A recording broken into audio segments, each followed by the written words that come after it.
আলহামদুলিল্লাহ, আলহামদুলিল্লাহ, আলহামদুলিল্লাহ। আমার বাসার কাজ শুরু হয়ে গেছে। ধীরে ধীরে একটু একটু করে সব কিছু শুরু হয়ে যাচ্ছে, আপনারা দেখতে পাচ্ছেন। আর আমি অনেক দিন থেকে ভিডিও দিতে পারিনি, দুঃখিত। কারণ বাসার কাজ করতে অনেকটা সময় লাগছে আর অনেকটা সময় এখানে ব্যয় করছি।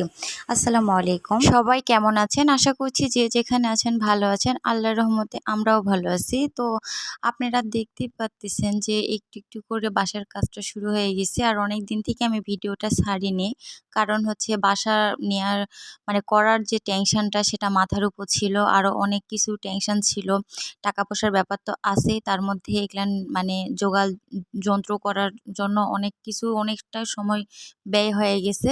তো একটু একটু করে এই যে কাজ শুরু করতেছি আমরা। তো সবাই দোয়া করবেন যে বাসাটা যেন আমরা কমপ্লিট করতে পারি। আর আজকে এই যে হলো রড বিছানো হচ্ছে নিচে। তো যেইগুলান কলমের রডগুলান সেগুলান বিছার পরে আগে নিচে ঢালাই দিবে। তো ঢালাই দেওয়ার পরে আপনার হলো একটু একটু করে কাজ আমাদের এগিয়ে যাবে। তো সবাই দোয়া করবেন কাজটা যেন তাড়াতাড়ি আমাদের এগিয়ে যায়। আর এই কাজটা আমি ধরছি রোজার 3 দিন আগে। যখন রোজা হয় তখন 3 দিন আগে ধরছি। তো তারপরে ঈদের পর আমার ছাদ ঢালাইটা হয়ে গেছে।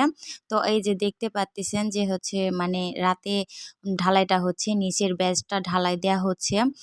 সবাই অনেক রাত হয়ে গেছে, এখানে লাইট টাইট সবাই দিয়ে কাজ করতেছে। রাত 10টা 11টা পর্যন্ত কাজ হয়ে গেছে।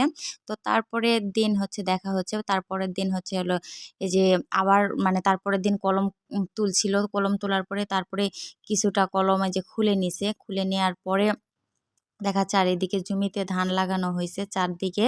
আর জমির মাঝখানে এটা কোনো যাওয়া আসার রাস্তাও নাই। তো দেখা যাক কি হয়, রাস্তা হয় কি হয় না। পৌরসভার মধ্যে তো অবশ্যই এবং শহরের মধ্যে তো অবশ্যই। তো ধীরে ধীরে ধীরে ধীরে যে ওগুলানো ঢালাই হয়ে গেছে। আর এদিকে ব্যাস খোঁড়ানো হচ্ছে। আর এদিকে মাটি কাটানোর মেশিন লোকজন আসে, মাটি কাটানো হচ্ছে। আর এইদিকে আমার এই যে টাঙ্কিটা মাশাআল্লাহ অনেক বড় একটা টাঙ্কি হয়েছে। কারণ 3 প্যাসের সিঁড়ি দেওয়ার কারণে টাঙ্কিটা এইরকমটা ডিজাইন হয়েছে আর এরকমটা হয়েছে। তো আপনারা দেখতেই পাচ্ছেন। আর এইদিকে ওগুলান কাজ মোটামুটি কমপ্লিট হওয়ার পরে আর এখানে বালু ঢালানো হয়েছে। তো বালুটা বিছিয়ে দিতে হবে। আর বালু ঢালাতে অনেক অনেক টাকা লাগছে আমাদের। আর এটা একদম পুকুরের মতো হয়ে গেছে, একটা ছোটোখাটো পুকুর হবে। এই পুকুরের মতো পুকুরে বালু ঢালতে যায় আমাদের লাখখানেক টাকার মতো লাগছে বালু দিয়ে পুরাতে। তো